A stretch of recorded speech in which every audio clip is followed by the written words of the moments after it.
नमस्कार, focus news देख रहे हैं आप। आपके साथ मैं हुसैन रिजवी। महंगाई हमारे देश के लिए एक सदाबहार मसला है। सरकारें आती हैं, चली जाती हैं, लेकिन महंगाई पर शायद ही कोई लगाम लगा पाता हो। ऐसा क्यों होता है कि क्यों महंगाई पर तमाम कोशिशें दम तोड़ देती हैं? आज इस खास कार्यक्रम में हम महंगाई पर बढ़ने वाले जिस तरह से महंगाई बढ़ती है, आखिर उसका जो खेल है उसको समझने की कोशिश करेंगे, उसकी पड़ताल करेंगे। हमारे साथ कई खास मेहमान भी इस चर्चा में शामिल होंगे।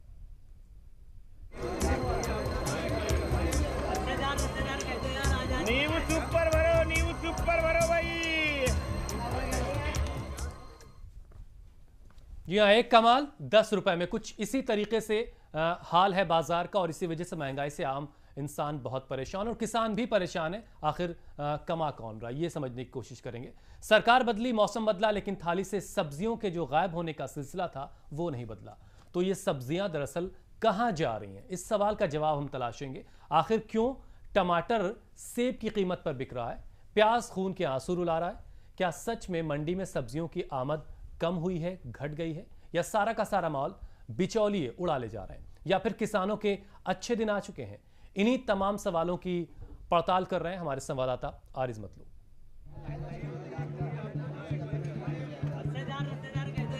नींबू सुपर भरो भाई। बैगन 20 रुपए किलो हम बेचते हैं, 30 रुपए किलो। जो 50 रुपए किलो की जो लेके जा रहे हैं वो 60 रुपए किलो बेचेंगे। हम भी तो 15 रुपए कमाएंगे। धूप में खड़े होते हैं, मेहनत करते हैं। 12 बजे 4 रुपए मिलेगा। 6 रुपए किलो भिंडी डालो। हाँ, कोई काली पर पालो। ये 14 रुपए किलो चल रहा। कोई 20 बेचता है, कोई 30 बेचता है। जैसे जिसका दाम लगता है वैसे बेचता है। टमाटर बाजार में कम आ रहा है, शॉर्ट है। बाजार में कमी ना सब। महंगाई ने जीना मुहाल कर दिया है, लिहाजा मंडी का रुख कर लिया। ज्यादा नहीं, क्या पता थोड़ा सुकून ही मिल जाए। अर्जुन, ये बताओ कि पालक कैसे दे रहे हैं आप? 40 रुपए कितना? 5 किलो। 5 किलो 40 रुपए। 1 किलो कितने का पड़ा? 1 किलो पड़ा है 8 रुपए किलो। अच्छा, बैगन कैसे ये? 120, 100 बेच रहे हैं हम तो, 100 का बेच रहे हैं। 100 रुपए का 5 किलो, 20 रुपए किलो ये भी 20 रुपए किलो। लेकिन पड़ोस वाली आंटी तो कह रही थी कि लौकी 25 रुपए किलो मिल रहा है।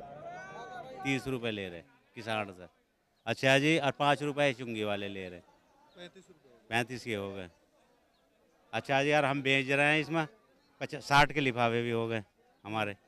पन्नी ना 60 रुपए की। अच्छा जी, फिर रक्षा वाले को वहाँ से ला कर 5 रुपए का रेट देनी पड़ा हमें। 50 रुपए का रेट बढ़ जाता है। हाँ, 50 रुपए से भी ज़्यादा ही बढ़ जाता है। आलू प्याज का चक्कर लगाने पहुंच गए आजादपुर मंडी। हम रोज पर डे आलू बेचते हैं। हमारे पास 2 गाड़ी आई, 100 कट्टा है, हम रोज बेचते हैं। हम ये स्टॉक नहीं कर रहे, हम किसान को रोज बेच के इसको पैसा देते हैं। अब ये 5 कट्टे वाले रेडी पटरी वाले अपने बच्चों को पालते हैं, ये अपने बच्चों को नहीं पाले क्या? तुमने हाथ रखना, इन लोगों पे हाथ रख के दिखाया ना। ये 5, 6, 7, 10 लोग, उसने 8 से 10 रुपए किलो आलू खरीद के रखा, वो 12 रुपए किलो का रेट क्यों नहीं खोलता? अब बड़ी मंडियों का हाल तो हमने जान लिया था, जो कमोबेश उतना ही बेहाल दिखा जितना कि आम जनता। तो हमने एक रेहड़ी का रुख किया। आपने भिंडी कितने बताया? भिंडी का रेट आप देख सकते हैं। गाजीपुर मंडी में जब आपको हम लेके गए थे, वहाँ पे इस भिंडी का रेट आपको वहाँ पे कितना बताया गया था? 7 से 8 रुपए किलो भिंडी वहाँ पर बताया गया था। करेला का रेट, करेला कितना बताया आपने? 30 रुपए। करेला का रेट आप देख सकते हैं कैसे वहाँ पर 8 से 10 रुपए बिक रहा था, और यहाँ पर 30 रुपए किलो करेला है। ये भी 30 रुपए किलो है। उसका रेट वहाँ पर ताज़ी जो सब्जियाँ आती हैं सीधे गाँव से, जो किसान लेके आते हैं, वो वहाँ पर बेच रहे थे 5 से 6 रुपए किलो। यहाँ पर 30 रुपए किलो रेट है। घिया की जहाँ तक बात करें, घिया का क्या रेट बताया चाचा आपने? 30 रुपए। 20 रुपए घिया है, जो कि मार्केट में 1 रुपए से लेके और 5-6 रुपए किलो तक घिया का रेट वहाँ पर चल रहा है। मंडी भी देख ली, रिटेल भी, और ये भी देख लिया कि जिन दुकानों से आम जनता सब्जियां खरीदती हैं वहां का रंग क्या है। मंडी से रिटेल का सफर बड़ा निराला है। अब टटोलते रहिए अपनी जेब और बनाते रहिए घर का बजट। देश का बजट पेश हो चुका है। वित्त मंत्री ने कहा है कि देश का हाल अच्छा है।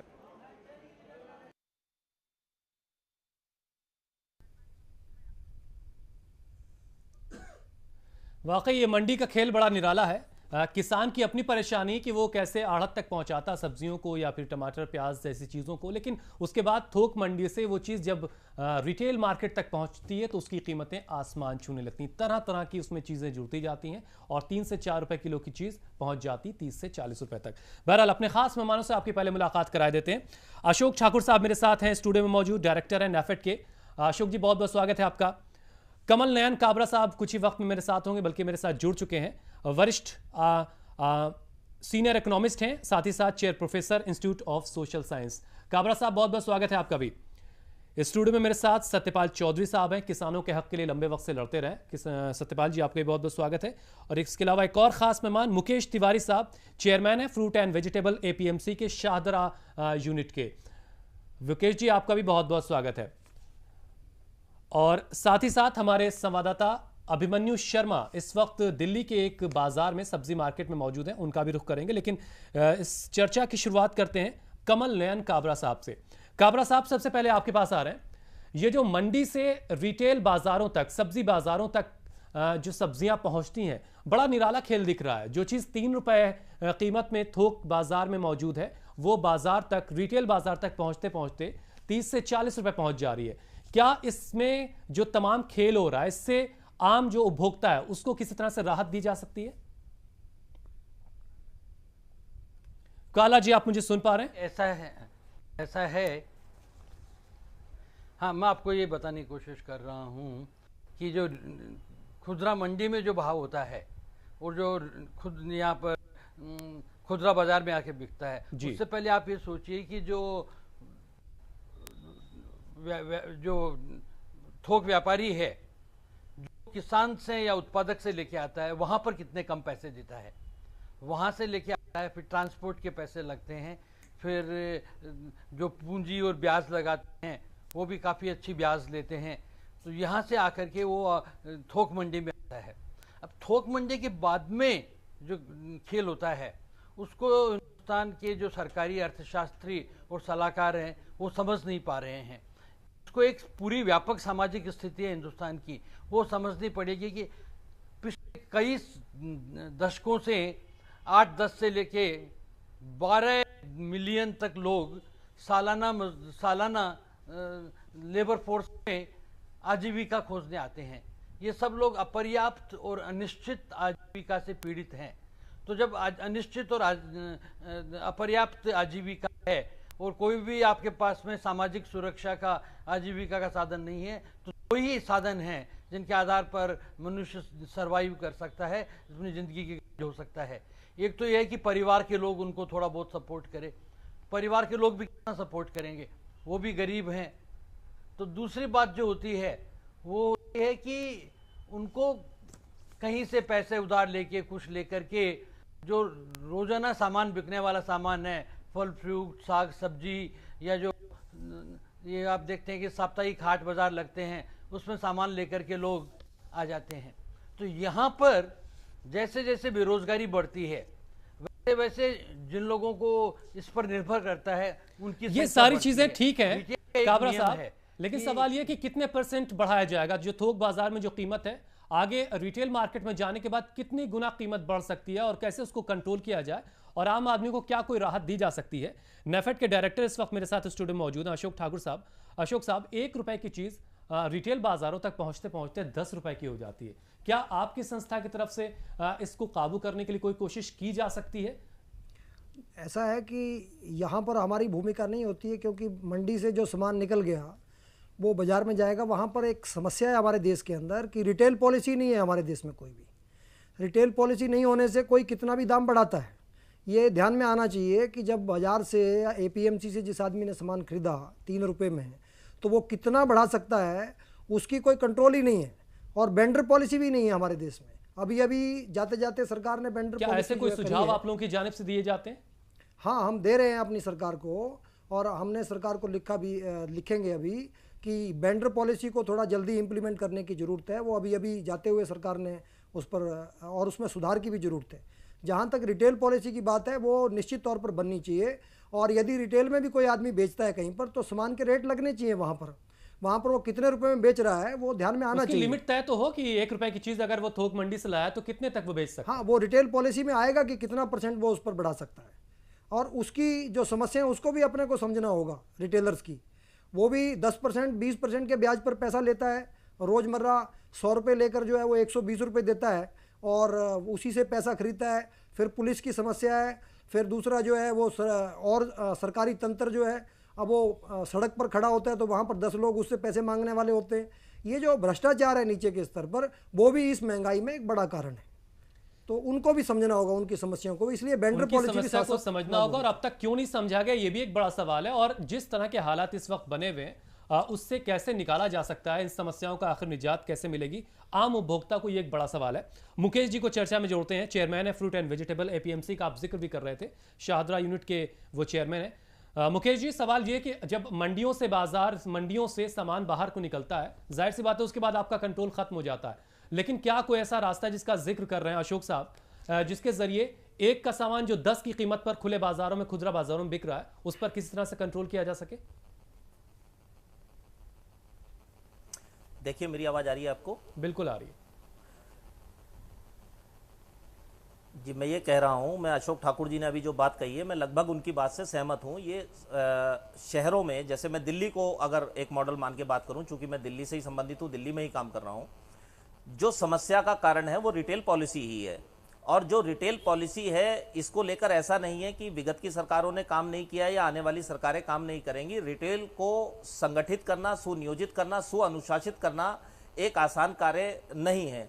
हालांकि अभी फौरी तौर पर राहत देने के लिए सरकारों ने समय समय पर वो कंपटीशन को बढ़ाकर कहीं ना कहीं उपभोक्ता को उचित मूल्य मिल सके। हमारे जैसे शहर का कार्य होता है कि उपभोक्ता को उचित मूल्य पर वस्तु मिल सके।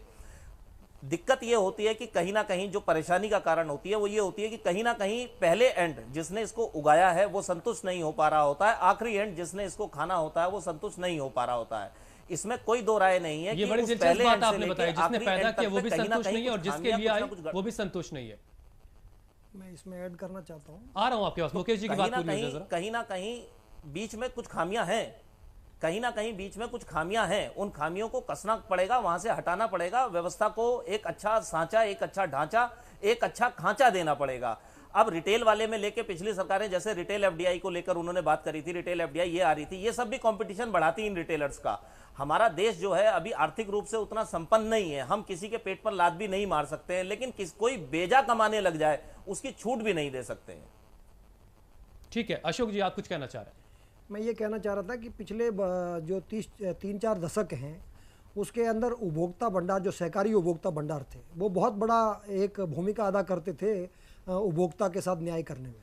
लेकिन जो भ्रष्टाचार चला पिछले दशकों में, उसके कारण वो उपभोक्ता भंडार मर गए। उपभोक्ता भंडारों के मरने का एक कारण और भी था कि वो नंबर 1 में सामान बेचते हैं, वहाँ पर टैक्स भी देते हैं, लेकिन हमारे देश में नीचे के स्तर पर कोई आदमी क्या बेच रहा है उसको कुछ देना नहीं है, तो उपभोक्ता भंडार उससे कम्पीट नहीं कर पाते।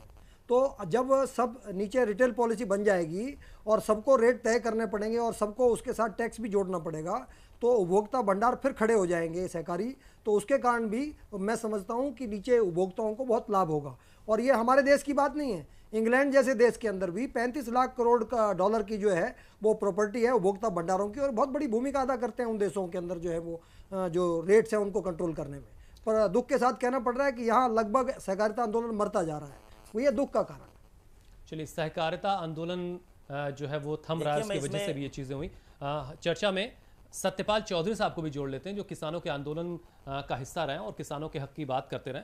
सत्यपाल जी, इन तमाम चीज़ों के बीच में किसान भी अपना सही हक नहीं पा रहा है। हमने भी सिर्फ बात की थोक मंडी से रिटेल बाजारों तक, लेकिन किसान के खेत से थोक मंडी तक सामान पहुंचने के बीच में किसान भी अपने आप को बिल्कुल से ठगा हुआ सा महसूस करता है। किसान 1 रुपए में टमाटर अपने खेत से दे रहा और वो 50 रुपए खुदरा बाजारों में बिक रहा है।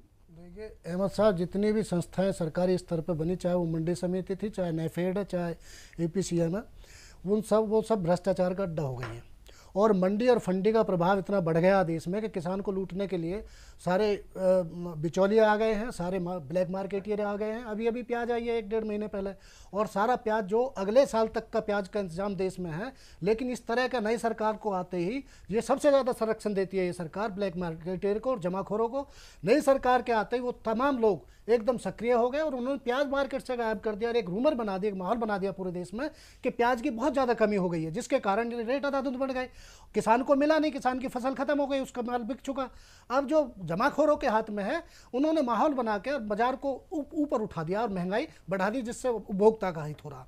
जितनी मंडी समितियां, किसान को आप फ्री कर दो ना, अपना माल कहीं भी बेचे, किसान के ऊपर पाबंदी है, वो मंडी का इंस्पेक्टर पकड़ लेगा यदि आपने इस मंडी से इसके अलावा और कहीं बेचा। आपने गन्ना एक ही मिल में डाला, वहीं की पर्ची मिलनी है आपको, उसी सोसाइटी से, गन्ना समिति से पर्ची मिलनी है, दूसरी जगह आप नहीं बेच बेचने के लिए तो छूट ये है। तमाम बंदिशें जो हैं, बंदिशों के कारण किसान को उनका लाभकारी मूल्य नहीं मिल पा रहा।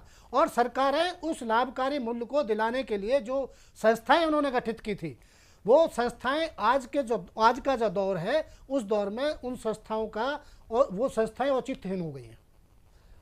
मुकेश जी, कुछ कहना चाह रहे थे आप?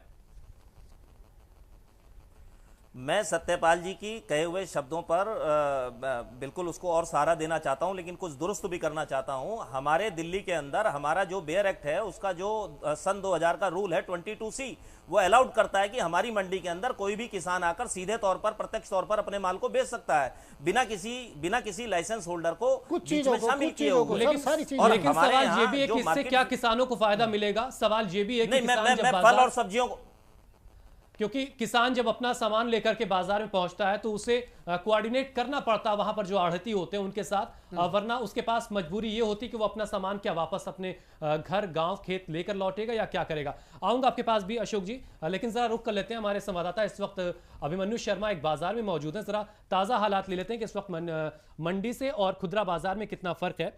अभिमन्यु, इस वक्त आप बाजार में मौजूद हैं, सब्जी मार्केट में मौजूद हैं, आपने कुछ लोगों से बातचीत की, इस वक्त ताजा कितना फर्क दिखाई दे रहा है थोक मंडी में और रिटेल के बाजार में?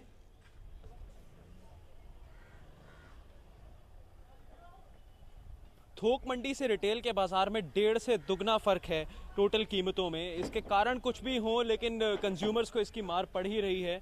आइए बात करते हैं कुछ लोगों से। आपके अनुसार कितना ज़्यादा इजाफा हुआ है वेजिटेबल प्राइसेस में? मुझे लगता है दुगनी से 2.5 गुनी तो प्राइसेस बढ़ चुके हैं। इसका कारण आप क्या समझते हैं? होर्डिंग है, और सरकार को होर्डिंग के खिलाफ कुछ एक्शन लेना चाहिए। अभी नई सरकार आई है, आपके अनुसार क्या फ़र्क आएगा या आपको क्या आशाएं हैं उससे? आशाएं तो बहुत थी कि मोदी जी शायद फ़र्क लाएंगे, कुछ अच्छे दिन आएंगे, परंतु लगता है कि अच्छे दिन शायद दूर है। जैसा कि हम लोगों से बात कर रहे हैं, अच्छे दिन वो दूर कह रहे हैं, और एक रिटेल पॉलिसी के अभाव में जाहिर सी बात है, एक बार मंडी से सब्जी निकल जाती है तो उसके बाद इस बात का ट्रैक रखना काफ़ी मुश्किल होता है कि उसमें टोटल इजाफा कितना हुआ है। एक और बात भी है इसमें इम्पोर्टेंट, बिल्कुल, जैसे अभी टमाटर के प्राइस, और ये मुश्किल काफी बड़ी हो चली है। नेफेड के और एपीएमसी के जो प्रतिनिधि इस वक्त मेरे साथ मौजूद है स्टूडियो में, वो भी इस चीज को देख रहे हैं, लेकिन सवाल ये कि इसको कंट्रोल कैसे किया जाए। कमल नयन काबरा साहब, क्या कोई रास्ता आप ऐसा देखते हैं जिससे जब थोक बाजार से सब्जियां बाहर निकले रिटेल मार्केट तक के जाने के लिए, तो कितनी उसकी कीमत बढ़ाई जा सकती है, कितने गुना कीमत बढ़ेगी, इसको कैसे कंट्रोल किया जाए? और अब तक रिटेल पॉलिसी 2-3 चीजों पर पहले आप बिल्कुल गंभीरता से विचार कर लीजिए, 2-3 बातों पर गंभीरता से विचार कीजिए। जी जी। एक तो यह है कि हिंदुस्तान में बाजार को पूरी आजादी है, यहाँ पर कोई भी कीमत नियंत्रण की नीतियां 1990 के बाद में पूरी तरह समाप्त कर दी गई है। इसलिए आप सोचेंगे कि उद्योगपति और किसान और सब तो जो है बेचेंगे, और रिटेल वाला जो लेके आता है उस पर आप नियंत्रण लगाएंगे। पहले न तो ये कानूनन संभव है, न नैतिक रूप से संभव है, न प्रशासनिक रूप से संभव है कि हर ठेले वाले को, हर छोटी मोटी दुकान को और गले पे आप लगा सकते हैं। आपको इसके कारण समझने पड़ेंगे जो व्यवस्थागत हैं। सबसे बड़ा कारण ये है कि रिटेल में दूसरे किसी काम के अभाव में बिना पैसे वाले लोगों को बहुत, जैसा कि अभी हमारे एक मित्र ने बताया था कि बड़ी ब्याज पर लेकर के सामान लेके बाजार में आना पड़ता है, जहाँ पर ट्रांसपोर्ट का काफ़ी खर्च देना पड़ता है, ब्याज देना पड़ता है, दुनिया भर के हफ्ते देने पड़ते हैं, और सबसे बड़ी बात है कि जो आमदनी होती है वो उतनी ज़्यादा बाजार नहीं बढ़ता है, मांग नहीं बढ़ती है, तो ज़्यादा लोगों में बढ़ जाता है। जब ज़्यादा लोगों में बिक्री बढ़ जाती है तो प्रति व्यक्ति जो टोटल टर्नओवर है, टोटल बिक्री है, वो कम हो जाती है। तो उसको अपना पेट भरने के लिए उसको, और उसमें जो खराब भी हो जाता है, अगर नहीं बिका होता है तब भी वो क्या करेगा कि होटल वाले को औने पौने में देके जाएगा।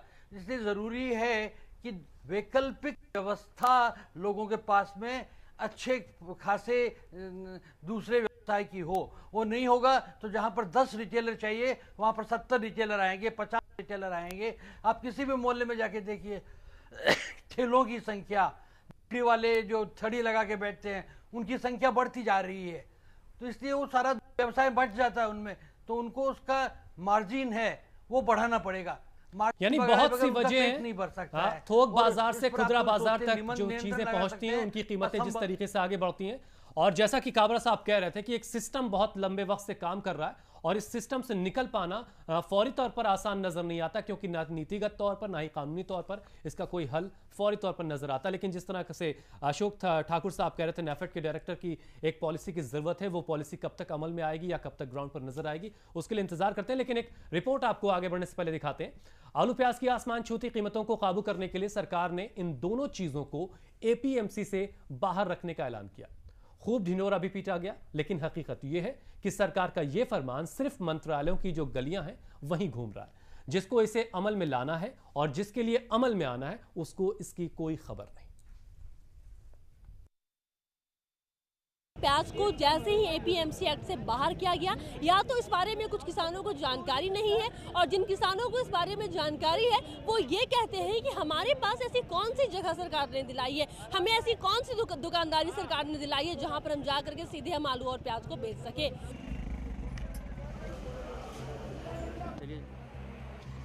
दरअसल आलू प्याज की बढ़ती कीमतों को काबू में रखने के लिए सरकार ने दोनों चीजों को एपीएमसी एक्ट से बाहर रखा था, ताकि जमाखोरों और बड़े कारोबारियों से किसानों को राहत मिल सके और वो बाजार में सीधे अपना माल बेच सके। इसका फायदा न सिर्फ किसान को मिलता बल्कि आम लोगों को भी इसका फायदा होता। लेकिन हकीकत ये है कि सरकारी फरमान की जानकारी ना तो किसान को है और ना ही आड़तियों को। आलू और प्याज को इस मंडी के एक्ट से बाहर किया गया है, तो क्या किसान सीधे जाकर के कहीं भी किसी बाजार में बेच पा रहे हैं? अभी तो नहीं बेच पा रहे। इसके लिए सरकार को कदम उठाने पड़ेंगे जी। इसके लिए मंडी में उनको स्थान देने पड़ेंगे। अभी तो आड़ती के थ्रू जाता है, किसान को बेचने के लिए कोई वो तो है नहीं, लेकिन एक्ट से निकलेंगे तो उसका फ़ायदा होगा। अब सोलन में प्याज महाराष्ट्र में 16 रुपये किलो बिक रही है थोक में, और यहाँ दिल्ली और यहाँ आके 50 से 55 रुपये बिक रही है। तो किसान को तो 2 हिस्से भी नहीं कम मिलता पैसा। दूसरी हकीकत ये भी है कि सरकार ने फरमान तो जारी कर दिया, लेकिन ये फरमान परवान कैसे चढ़ेगा इस पर किसी ने ध्यान नहीं दिया। तभी तो अभी तक सरकार ने किसानों को मंडियों के अलावा कोई ऐसी जगह मुहैया नहीं कराई जहां जाकर वो माल बेच सके।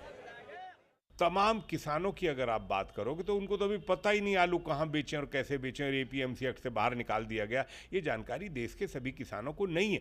और अगर जानकारी हो भी जाए तो उनको कोई जगह देनी पड़ेगी सरकारों को हर शहर के अंदर, जहां वो अपना आलू और प्याज लाके और सीधे सीधे उपभोक्ताओं को बेच सकें, तभी इसका फायदा होगा।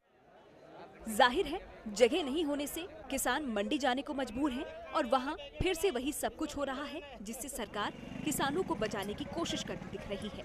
हालांकि आरती नहीं मानते कि मंडी में किसानों को परेशानी होती है। अभी कोई ऐसा आदेश मेरे पास नहीं आया, यहाँ आएगा तो नहीं लेंगे।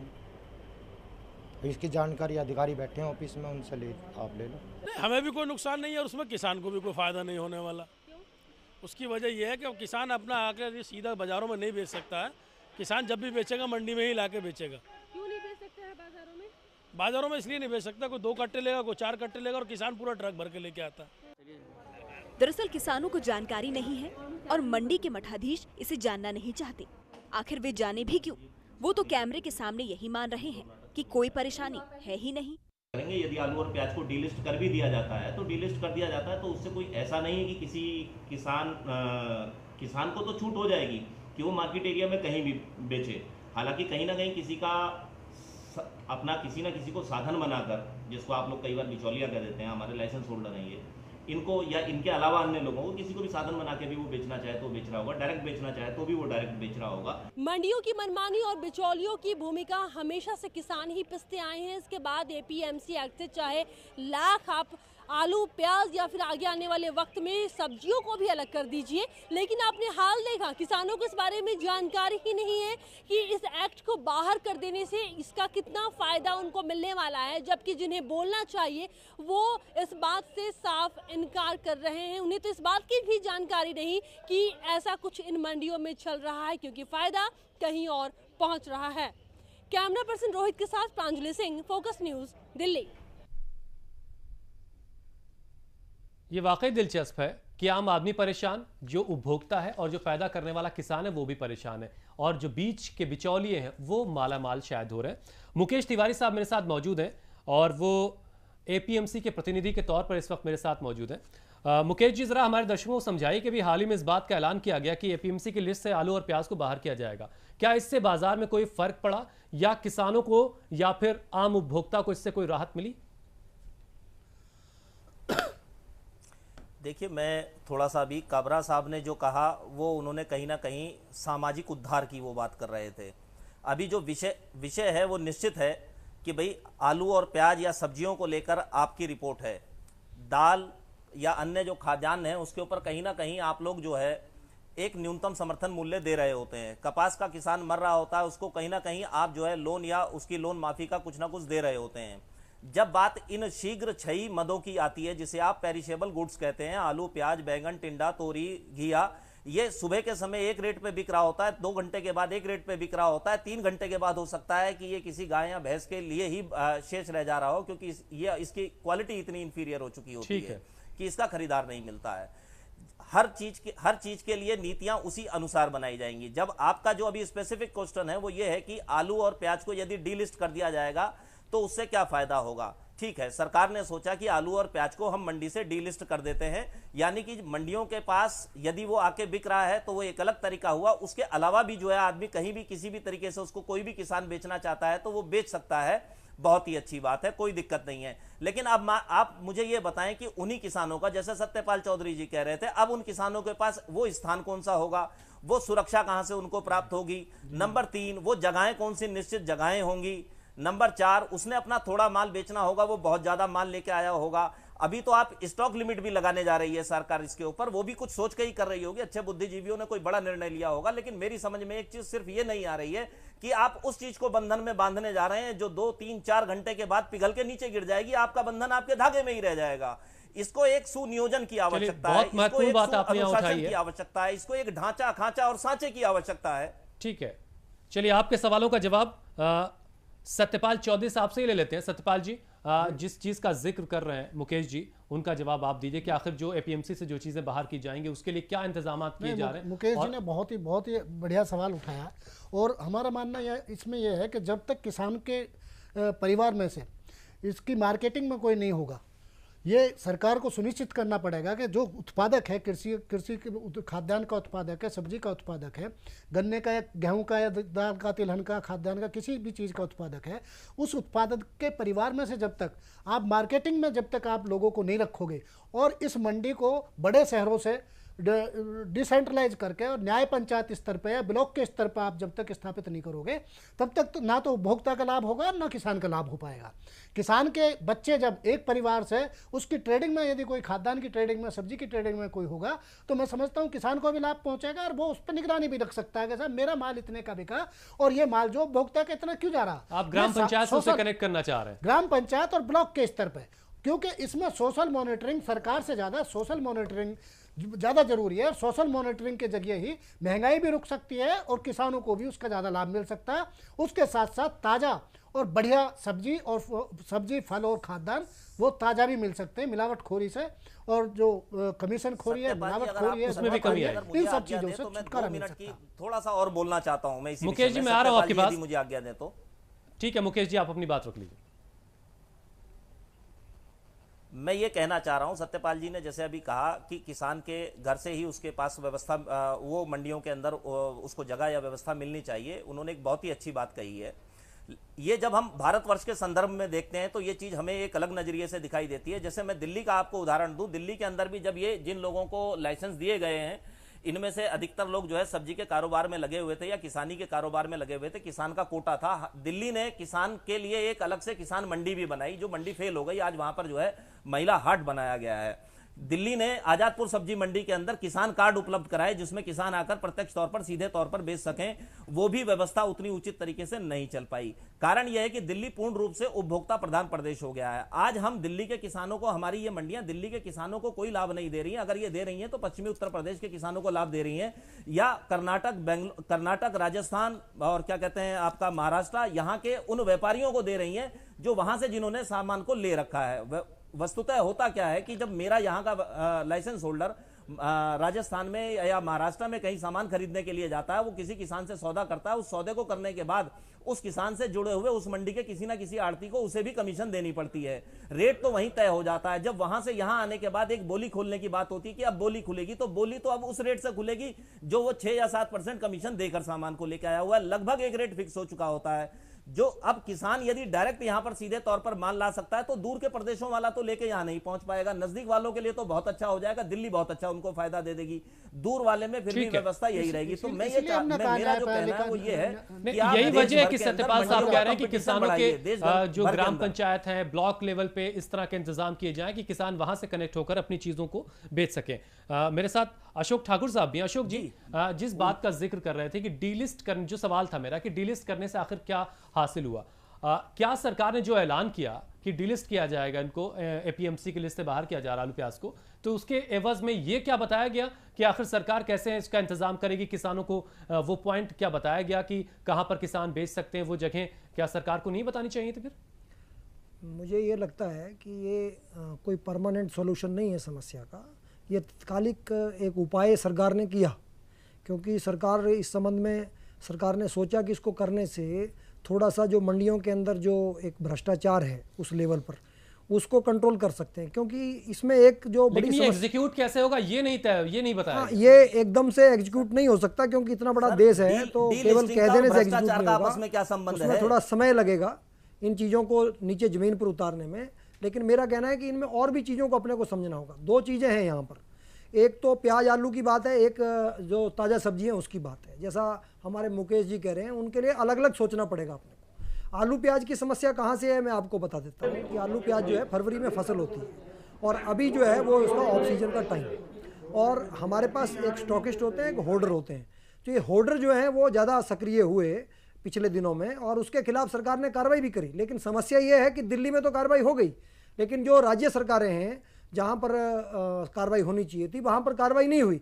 तो जो स्टॉकिस्ट के खिलाफ दिल्ली में कार्रवाई हुई होल्डर के खिलाफ, वो आसपास के राज्यों में जाकर उन्होंने कर लिया जहाँ पर उनको सुविधाजनक सरकारें मिल गई, जहाँ कार्रवाई नहीं हुई। तो इसको पूरे देश के स्तर पर करना पड़ेगा ताकि वो कहीं बचकर ना भाग पाए।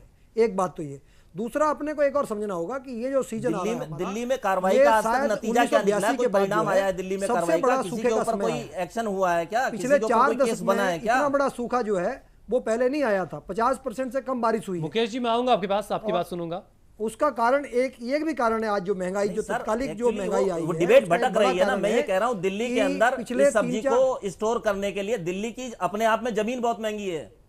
मैं कह रहा हूँ उसके ऊपर आ रहा हूँ, वो इसको होल्ड करने नहीं जाएगी। भंडारण पे भी आ रहा हूँ मैं केवल ये कह रहा हूँ कि इस पर तत्कालिक एकदम से नहीं करना पड़ेगा, अपने को इसके लिए योजना बनानी पड़ेगी। बिना योजना बनाए नहीं होगा। पिछली सरकार ने अगर संवेदनशीलता के साथ फरवरी में सोचा होता, पिछले 10 वर्षों से प्याज के दाम जो है वो हमें पता है फ्लक्चुएट होते हैं, लेकिन 10 वर्षों में एक बार भी ये सोचा नहीं गया उपभोक्ता के बारे में कि उनके लिए अपने को कुछ करना चाहिए।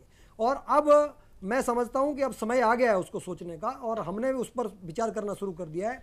ये जितनी संस्थाएं हैं, जैसे नेफेड भी है, मैं मानता हूं इस बात को, नेफेड के अंदर बहुत भ्रष्टाचार हुआ है और पिछले 10 वर्षों के अंदर 1600 करोड़ रुपए का घपला हुआ नेफेड के अंदर। उसके खिलाफ कार्रवाई भी चल रही है और पिछली सरकार ने उस पर कुछ नहीं किया। अब हम उस पर कार्रवाई करने जा रहे हैं। कर रही है। हाँ, मुझे अभी केवल 15-20 दिन हुए हैं और मैंने 15-20 दिन के अंदर बहुत सारी मुझे बोलने दीजिए। और मैं 2012 में जो प्याज 6 रुपए का एवरेजन बिक रहा था, 2013 में वही प्याज 17 और 18 में हो गया और 2014 में वही प्याज 18 से लेकर 27 रुपए पे हो गया। मैं ये कह रहा हूं कि आखिर ऐसा क्यों होता चला जा रहा है? मैं ये बता रहा हूँ आपको कि जो फरवरी के आप इस अंदर पे थोड़ा सा मुझे जो बोलने स्टॉक दीजिए। होना चाहिए था, सरकार को जो इनिशिएटिव लेने चलिए चाहिए उस सवाल का जवाब उन्हीं से समझ लेते हैं। मुकेश जी, आप ही बताएं कि आप जिस चीज का जिक्र कर रहे हैं कि 6 से 7, 15, 16 और अब वो 25-30 पहुंच रही है, आखिर ऐसा क्यों हो रहा है? मैं ये कह रहा हूँ, मैं कह रहा हूँ 2012 के अंदर एक औसत मूल्य प्याज का इसी जुलाई माह के अंदर 6 रुपए के लगभग था। 2013 में वो 17 से 21 रुपए चला गया, 2014 में वो 18 से लेकर 24 रुपए तक चला गया। मैं ये कह रहा हूं कि यदि जब जैसे अभी कहा कि भाई हमारे पास खाद्यान्न के सारे भंडार पूरे हैं, प्याज हमारे पास पूरी है, सब कुछ हमारे पास पूरी है, फिर आखिर ये रेट क्यों बढ़ गया? मैं कह रहा हूं कि कुछ लोगों ने जब ये कहा कि आने वाला समय सूखे की आशंका से ग्रस्त है और सूखा लगभग पड़ेगा, कुछ मजबूत लोगों ने कहा निश्चित सूखा पड़ेगा, तो पीछे जिनके भी प्याज थी उनके पास स्टोर करने का या उसका ज्यादा मूल्य, ठीक है, जमाखोरी का जिक्र कर रहे हैं आप, उनके अंदर जो है स्वार्थ काबरा पैदा हो साहब, मैं गया। आपके पास आ रहा हूं और आपसे समझना चाहता हूं। मुकेश जी, आप जमाखोरी का जिक्र कर रहे हैं और हमने ये रामविलास पासवान की जुबान से बार बार सुना भी है कि जमाखोरों के खिलाफ कड़ा एक्शन लिया जाएगा। काबरा साहब, हम किसी नतीजे पर नहीं पहुंचेंगे, लेकिन जो बहुत सारी जो बातें हैं वो निकल कर जरूर सामने आएंगी। एक चीज तो काबरा साहब ये समझाइए कि सरकार की तरफ से हाल में जो डीलिस्ट इससे बहुत सारी बातें निकल के आई हैं जी। देखिए, हमारे दर्शकों को ये समझाइए कि एपीएमसी की लिस्ट से चीज है उसको आप, ठीक है, आप अपनी बात रख लीजिए। देखिए, स्थानीय बाजार जो हैं, आप केवल दिल्ली की बात नहीं कर रहे हैं, सारे हिंदुस्तान की बात कर रहे हैं। और ये जरूरी है कि आप ये सोचें कि ज्यादातर जगह स्थानीय बाजार होते हैं, आसपास के गांवों से, आसपास के कस्बों से सामान आकर के यहाँ बिकता है, शहरों में और कस्बों में। इसलिए जरूरी है कि केवल दिल्ली के नजरिए से नहीं सोचा जाए। बिल्कुल बिल्कुल, दूसरी बात हम राष्ट्रीय परिप्रेक्ष्य में ही बात कर रहे हैं। जब आप ये देखेंगे कि हाँ, सारे राष्ट्र के परिप्रेक्ष्य में बात करेंगे तो ये जरूरी है कि जो आलू जैसी चीज है जो काफी लंबे अरसे तक रखी जाती है, कोल्ड स्टोरेजेस में रखी जाती है, वहां पर आप नियंत्रण 2 नंबर के पैसे का जो इसमें उपयोग होता है और बड़ी मात्रा में रख लिया जाता है। कहीं पर गोडाउन्स कहाँ पर है, कोल्ड स्टोरेज की कैपेसिटी क्या है, कौन कितना रखता है, किस नाम में रखता है, इसका कोई हिसाब नहीं है। जब तक ये काले धन का धंधा आलू वगैरह में चलेगा और प्याज में भी चलता है, तब तक ये होता रहेगा कि दाम बढ़ते रहेंगे। जो आप देखते हैं कि किसान को, मैं राजस्थान के उस इलाके से आता हूँ जहाँ पर अभी मैंने 1.5 महीने पहले 4 रुपये किलो आलू खरीदे, ये प्याज खरीदे थे, और वही प्याज आज दिल्ली में 40-35 रुपये खरीदने पड़ रहे हैं। तो एक और चीज़ जो इसमें साथ में ज़रूरी है कि आप शहरों के अंदर कहाँ पर वो बेच सकते हैं, जगह स्थापित कर दीजिए, निश्चित कर दीजिए कि जितने ठेले होंगे किसी मोहल्ले में कहाँ पर होंगे, दुकानें कहाँ पर होंगी, तो वहाँ पर वो कंपटीशन का जो असर हो सकता है वो अगर आप अलग अलग जगह करेंगे तो नहीं हो पाएगा। और इसके लिए जैसे होता है कई देशों में कि फार्मर्स मार्केट्स होते हैं कि वहाँ पर किसान अपना सीधा जगह निश्चित है वहाँ पर ले, आपने पीएमसी मार्केट तो खत्म कर दिया पर जगह निश्चित नहीं की तो अव्यवस्था हो जाएगी। ये जरूरी है कि आप व्यवस्था निश्चित कीजिए कि शहरों में कहाँ पर जो ये पुलिस वाले पैसा लेते हैं, जो मोहल्ले के दादा लोग पैसा लेते हैं, नेता लोग भी पैसा वसूलते हैं, वो सब बंद करना जरूरी है।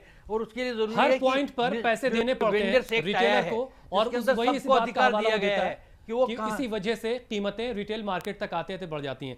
अशोक ठाकुर साहब, मैं आपसे ये समझना चाहता हूं, जमाखोरी का बहुत जिक्र हो रहा, बहुत शोर हुआ, रामविलास पासवान बार बार ये कह चुके कि जमाखोरों को के खिलाफ सख्त कार्रवाई होगी और आपराधिक मामला उनके खिलाफ चलाया जाएगा। लेकिन सवाल ये है कि जमाखोरी को लेकर के उसको क्या सही तरीके से अब तक परिभाषित किया जा सका है? क्या जमाखोर सिर्फ वही है जो थोड़े बहुत स्टॉक को अपने पास रख लेते हैं, या फिर वो जो बड़े पैमाने पर स्टॉक करते हैं, जो बड़े बड़े इस तरह के स्टोर चला रहे हैं?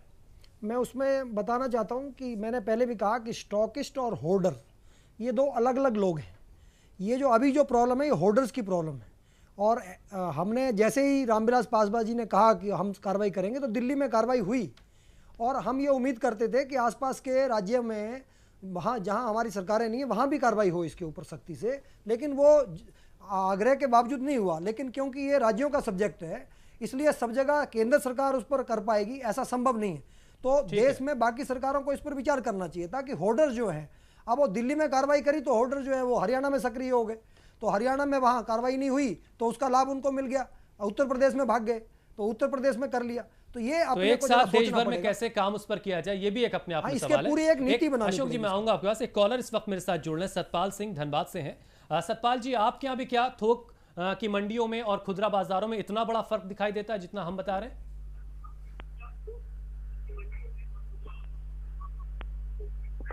बहुत ही ज्यादा फर्क नजर आता है, क्योंकि मंडियों में जो भाव है, हेलो जी हाँ मैं सुन रहा हूं, जो मंडियों में भाव है उससे उसका 4 गुना अधिक जो रिटेल काउंटर्स हैं, जो कि आम लोग हैं, हेलो जी हाँ मैं सुन रहा हूं, आप अपनी बात रुकिए। जो आम लोग हैं ये लोग 4 गुना रेट ले रहे हैं और प्रशासन मूक दर्शक बना हुआ है। चलिए, प्रशासन मूक दर्शक बना हुआ है, ये शिकायत तो बहरहाल हर आम उपभोक्ता की होती है, क्योंकि इतना बड़ा फर्क है जो थोक मंडी है वहां से और जो खुदरा बाजार है सब्जियों का, वहां पर इतना बड़ा फर्क नजर आता है। हमारे साथ अशोक ठाकुर साहब लगातार जुड़े हुए, नेफेड के डायरेक्टर हैं। अशोक जी, आप कुछ कह रहे थे, आपकी बात अधूरी रह गई थी। मैं फिर बता दूं आपको, मैंने सहकारी उपभोक्ता भंडारों की बात करी थी, जैसे दिल्ली में मदर डेयरी है, लेकिन हम उसको डेवलप नहीं कर पाए, बहुत आगे तक नहीं ले पाए। इनकी भूमिका बहुत डेवलप कर नहीं पाए या करने नहीं दिया गया सही तरीके से? कुछ कोऑपरेटिव मूवमेंट को ही, और मदर डेयरी को तो कोऑपरेटिव से प्राइवेट में बेच दिया। आप हैरानगी होगी आपको, बहुत बड़ा खेल हुआ उसके पीछे। और आज कोऑपरेटिव सेक्टर के ऊपर एक कॉकस बना हुआ है कुछ लोगों का, और उनको कोई हिला नहीं सकता, ऐसी स्थिति बनी हुई है, और वो उस पर कब्जा करके भ्रष्टाचार का अड्डा बना दिया इन संस्थाओं को। मैं तो हैरान होता हूँ कि इनके जो चुनाव होते हैं उनमें भी बहुत बड़े घपला है, और मैंने प्रत्यक्ष उसको पहली बार अनुभव किया जब मैं नेफेड के अंदर गया, तो मुझे, और नेफेड के अंदर 1600 करोड़ रुपए का घपला हुआ, उस पर कार्रवाई नहीं हुई।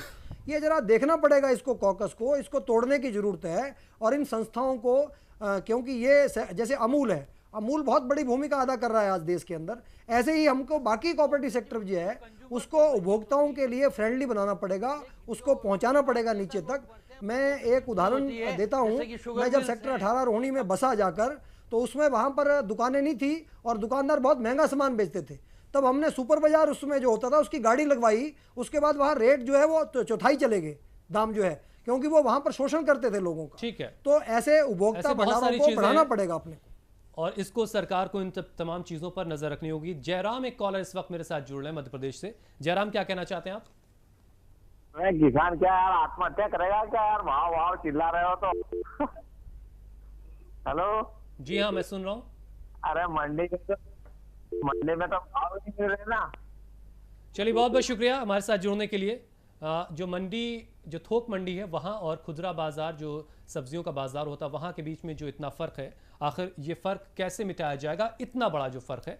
हमारे साथ सत्यपाल चौधरी साहब भी हैं, किसानों के प्रतिनिधि के तौर पर इस वक्त मेरे साथ हैं। सत्यपाल साहब, एक जो बहुत शोर हम सुनते हैं जमाखोरी का, इस पर कैसे लगाम लगाई जाए? ऐसे बहुत सारे सुझाव आपकी तरफ से भी दिए जाते होंगे सरकारों को। देखिए साहब, ये जो है, जो सरकार आती है व्यवस्था में, उस सरकार की नियत उसका कहाँ जमा, उस सरकार का चरित्र कैसा है, उससे माहौल बनता। अभी जो माहौल बना, अभी सूखे भंडारण की बात मत कीजिए, वो आलू प्याज सूखे का इतना माहौल बनाया। काबरा साहब सुन लीजिए, मैं समझ रहा हूँ आपकी बात को, सुन लीजिए आप। फलों का इतना माहौल बनाया उसका सूखे का कि उस सूखे के कारण खाद्यान्न की कोई दिक्कत नहीं है, लेकिन उसका किसान को कोई लाभ नहीं हुआ, लेकिन उसका फायदा ब्लैक मार्केटर और जमाखोरों ने उठाना शुरू कर दिया। इसी तरह से पहले सरकार के आते ये माहौल बनना शुरू हुआ कि प्याज और वो जो गायब हो गई है, कमी हो गई है उसकी, जबकि अभी तक कमी नहीं है। तो बाजार का जो ये अफवाहों का जो माहौल बनता है वो सरकार की वजह से भी नुकसान पहुंचता है। काबरा साहब, मैं आपके पास आ रहा हूं, आपकी बात पूरी सुनूंगा, लेकिन उससे पहले एक कॉलर बलराम जुड़ रहा है मेरे साथ पानीपत से। बलराम साहब, क्या कहना चाहते हैं आप? हाँ जी, मैं सब्जी के बारे में बताना चाह रहा हूँ जी। हाँ जी, क्या आपके यहाँ भी थोक बाजारों में, मंडियों में और खुदरा बाजारों में इतना बड़ा फर्क है? जी। चलिए, शायद हमारा संपर्क सही तरीके से नहीं हो पा रहा उनसे। कमल नयन काबरा साहब मेरे साथ मौजूद हैं, सीनियर इकोनॉमिस्ट है, लंबे वक्त से देश के इन तमाम चीजों को वो देख रहे हैं, तमाम पहलुओं पर नजर उनकी है। काबरा साहब, अब आप अपनी बात पूरी रख सकते हैं। हाँ, एक बार मैं आप से सुन लीजिए। देखिए, जहां तक जो ताज़ा हरी सब्जियां हैं उनमें कोई भंडारण और स्टोर करके उनका कोई स्टोर नहीं होता, उनका कोई होल्डिंग नहीं होती है, उनको कोई जमाखोरी नहीं होती। ठीक है, जमाखोरी उसके बारे में जो कोई बात करना बिल्कुल अर्थहीन है। दूसरी चीज ये है कि किसान जो छोटे कस्बों में और शहरों के आसपास जहाँ सब्जी उगाई जाती है, वहां पर अगर निश्चित जगह कर दी जाए कि किसान किसान की पत्नी, किसान का बेटा वगैरह वहाँ लाके बेचेगा, जैसा मैंने कुछ शहरों में देखा है, वहाँ पर नहीं बढ़ते हैं। ये ज़रूर है कि वहाँ पर ये जब खबर आती है कि दिल्ली, बॉम्बे, जयपुर, इलाहाबाद में दाम हो गए हैं, तो उसका कुछ सिंपैथेटिक असर होता है, पर ज़्यादा असर नहीं होता है। जहाँ तक फलों का, सब्जी का सवाल है, फलों में आप देखेंगे कि बड़े बड़े व्यापारी होते हैं, पूरी की पूरी रेक्स भर के ट्रेन्स की आती है, आमों की आती है, ट्रक्स आती है, केलों की आती है, सेब की आती है। वहाँ पर बड़े बड़े व्यापारियों का जो खेल होता है वो होता है, वहाँ रिटेल और उसमें कोई ज़्यादा अंतर नहीं होता है। और जहाँ तक अनाजों का सवाल है, वो भी एक महत्वपूर्ण सवाल है। अनाजों में और आलू में जब तक आप बाजार जारी रखेंगे तो लोग फ्यूचर का सौदा करेंगे, 3 महीने का, 4 महीने का बाजार, तो कोई नीचे हाँ, बिल्कुल सही, काबरा साहब ने सही कहा। वायदा बाजार भी इस रेट के महंगाई को बढ़ाने के अंदर एक कारण है। गिरेंगे नहीं। मुकेश जी, मैं आ रहा हूं आपके पास।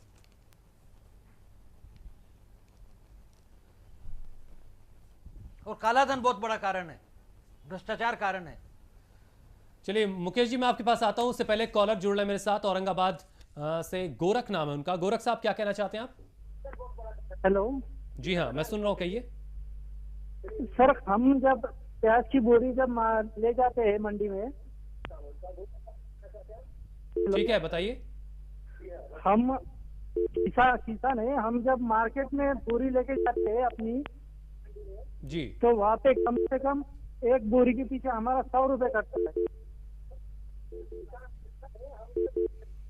मैं सही तरीके से समझ नहीं पाया कि क्या कहना चाह रहे थे। किसान थे को सत्यपाल साहब, आप समझ सके क्या कहना चाह रहे थे वो, कि एक बोरी प्याज जब लेके जाते हैं तो नहीं, उनका मतलब वो ये कहना है कि जो मार्केटिंग का जो कमल नैन काबरा साहब अभी कह रहे थे, वही मैंने पहले बताया कि ब्लॉक लेवल पे या न्याय पंचायत के स्तर पे इसकी मार्केटिंग की व्यवस्था होनी चाहिए और किसानों के बेटे उसमें उसकी मार्केटिंग में रहने चाहिए, ताकि वो उस पर निगाह रख सके कि हमारा का अपना प्रतिनिधि वहां पर मौजूद रहना चाहिए। क्योंकि बड़े शहरों में यदि वो होता है तो बड़े शहरों में जो बड़े कारोबारी हैं वो उसको काम नहीं करने देते। जैसे कि दिल्ली में अभी जिक्र किया मुकेश जी ने, दिल्ली में जो व्यवस्था की गई थी किसानों के लिए बाजार में उनके प्रतिनिधि की, तो जो बड़े माफिया थे और माफियाओं ने उनको अलग थलग कर दिया और वहां से निकाल बाहर कर दिया। तो जब तक इसको डिसेंट्रलाइज नहीं किया जाएगा, आजादपुर इतनी बड़ी मंडी है कि पूरे देश का माल उसी मंडी में आता। जब हिमाचल प्रदेश और राजस्थान और महाराष्ट्र और पूरे देश का वहां से इकट्ठा होकर जब दिल्ली में सेंट्रलाइज हो जाता और फिर यहाँ से डिस्ट्रीब्यूशन होता, तो ये जो प्रक्रिया है, ये प्रक्रिया असली दोष का कारण है। इसलिए इसको डिसेंट्रलाइज किया जाए, न्यायपालिका, न्याय पंचायत और ब्लॉक के स्तर पे इसकी मार्केटिंग की व्यवस्था हो। उससे बल्कि बहुत सारी चीजें ऐसी आएंगी कि शहर का आदमी ताजी और सस्ती चीज लेने के, डायरेक्ट किसान से लेने के लिए न्याय पंचायत और ब्लॉक पे जाएगा, जिससे रास्ते भी दुरुस्त होंगे। ठीक है, काबरा साहब कुछ कहना चाह रहे हैं, जरा उनको सुन लेते हैं। काबरा साहब, हर पंचायत के अंदर एक गोदाम होना चाहिए जहां पर एक हिस्सा हो आलू प्याज ऐसी चीज़ों के लिए, और कोल्ड स्टोरेज भी हो सकता है ब्लॉक लेवल पर, और बाकी अनाज रखने के लिए। तो अगर अनाज वहां किसान रखेगा, सबसे बड़ा लाभ तो ये होगा कि उसको एक वेयर हाउस रिसीट आप देंगे कि ये अनाज न्यूनतम मूल्य उसका इतना है, ये अगर 10 क्विंटल रखा है, 50 क्विंटल रखा है तो उसका इतना मूल्य है, इसमें पंचायत को किराया काट के इतना पैसा है, उसके खिलाफ वो कर्ज ले सकते हैं। काबरा साहब, लैंड होल्डिंग बहुत कम हो गई है, किसान की इतनी औकात नहीं है कि वो उसको वहां रख सके अपने उत्पादन को, उसको तत्काल पैसा चाहिए। कुल मिलाकर के बहुत सारी चीजें हैं जिन पर ध्यान देना होगा सरकार को। अशोक ठाकुर साहब भी आप कुछ कहना चाहते हैं, मैं आपके पास आऊंगा और मुकेश जी से भी कमेंट लूंगा। लेकिन मुकेश, एक कॉलर इस वक्त मेरे साथ जुड़ रहे हैं राजस्थान से। मुकेश साहब, क्या आपके यहाँ भी यही हालात है? थोक मंडियों और खुदरा बाजारों में इतना बड़ा फर्क दिखाई देता है 3 से 4 गुने का सब्जियों में? हाँ सर जी, जो अभी आप जो दिखा रहे हैं एक्चुअल में वही कंडीशन सर हमारे इधर भी है। चलिए, बहुत बहुत शुक्रिया हमारे साथ जुड़ने के लिए। तो कमोबेश हर तरफ यही हालात हैं। मुकेश तिवारी साहब, अब मुझे चर्चा को धीरे धीरे समेटना है, खत्म करने की तरफ मैं बढ़ रहा हूँ, वक्त खत्म हो रहा है। मैं आपसे ये समझना चाहता हूँ कि क्या एपीएमसी जिस तरीके से काम कर रही है और जिस तरीके के हालात अभी दिख रहे हैं, जो थोक मंडियों और खुदरा बाजार के बीच में जो एक बड़ा फर्क है, इसको जो हम समझने की कोशिश कर रहे हैं कि आखिर इतना फर्क क्यों और इसे कैसे कम किया जा सकता है। बहुत कम लफ्जों में आपसे समझना चाहूँगा कि क्या अभी आने वाले वक्त में किस तरह की ऐसी कोशिशें हो सकती हैं जिससे इस पर किसी हद तक काबू पाया जा सके? देखिए, अभी आपके चैनल पे ही मैंने सुना, लगभग देश के हर कोने से आपके पास फोन आया और हर किसी ने एक ही आशंका व्यक्त करी है। उसने कहा है कि मंडियों में रेट कम है और रिटेल में रेट जो है ज्यादा है। इसका मतलब स्थिति जो खराब है वो कहीं जाके रिटेल पे होती है। रिटेल पे जैसे मैं दिल्ली को लेके, जैसे काबरा साहब पूरे भारतवर्ष की बात कर रहे हैं, मैं दिल्ली को लेके यदि आपको कहूं तो मैं उपभोक्ता प्रधान जो है प्रदेश हूं।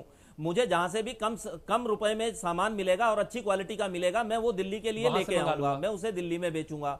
यदि कोई सीधे तौर पर, प्रत्यक्ष तौर पर आके बेचना चाहता है तो वो भी बेचेगा, वो भी बेचे। हमारे यहाँ नियम में ऐसी कोई रोक नहीं है कि कोई डायरेक्ट नहीं बेच सकता। चौधरी साहब ने कहा कि किसानों को बड़े जो है प्लेयर्स ने खेलने नहीं दिया, बड़े प्लेयर्स ने काम करने नहीं दिया। मैं उस चीज को भी नहीं मानूंगा। पूरी किसान मंडी जो अलग से बनी थी वो अलग से बना के उनको दी गई थी, वहां किसान इंटरेस्टेड ही नहीं हुए, उन्होंने काम किया ही नहीं।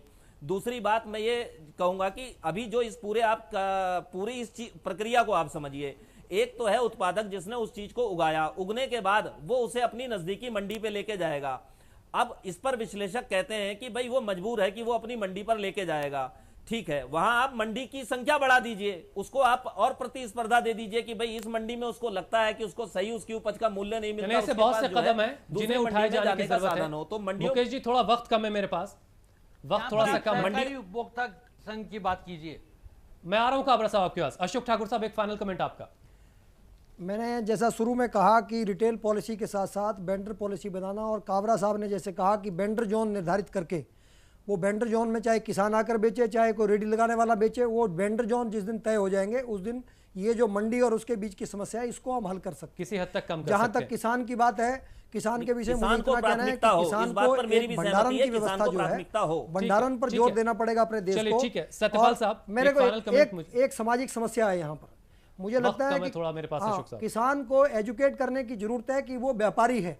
हमारे देश का किसान जातियों में बटा हुआ है, वर्गों में बटा हुआ है, उसको व्यापारी समझकर सत्यपाल साहब एक फाइनल कमेंट आपका। उस दिन जो उसकी सोच बदल जाएगी, उस दिन देश की बहुत सारी समस्या हल हो जाएगी।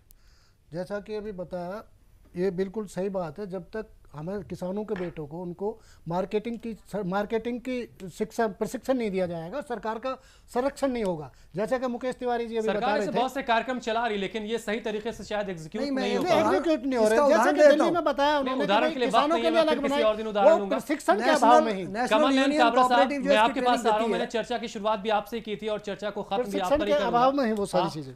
आपने बताया कि सिस्टम का एक प्रॉब्लम है और ये सिस्टम का प्रॉब्लम को दूर नहीं किया जा सकता बहुत हद तक, लेकिन क्या किसी हद तक इसको कंट्रोल किया जा सकता है और कैसे? देखिए, जब तक लोगों को मजबूरी में रिटेल में आना पड़ेगा क्योंकि कोई दूसरा काम नहीं है, तब तक, और उनका हर एक का कुल बिक्री है वो बहुत कम होगी, तब तक उनको मुनाफा ज़्यादा लेना पड़ेगा। इसलिए ज़रूरी है कि वैकल्पिक व्यवसायों की व्यवस्था हो। ये जो देश की मूलभूत समस्या है बेरोजगारी की, किसी के पास कोई काम नहीं होता है, शहर में आता है, पैसे लेता है, तो वो सब्जी उठा करके बेचने को खड़ा हो जाता है। इसलिए इनकी संख्या बहुत ज़्यादा है, जनसंख्या पे नियंत्रण। बहुत बहुत शुक्रिया कमलनयन काबरा साहब हमारे साथ जुड़ने के लिए। मुकेश तिवारी एपीएमसी के प्रतिनिधि के तौर पर मेरे साथ थे। मुकेश जी, आपका भी बहुत बहुत धन्यवाद। अशोक ठाकुर साहब, आपका भी बहुत बहुत शुक्रिया। और सत्यपाल चौधरी साहब, आपका भी बहुत बहुत शुक्रिया, आप स्टूडियो तक आए।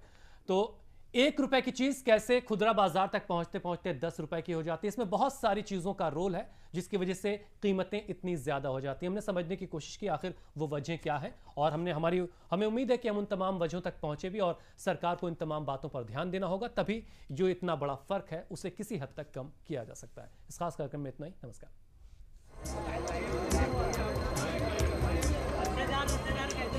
न्यूज़ सुपर भरो भाई।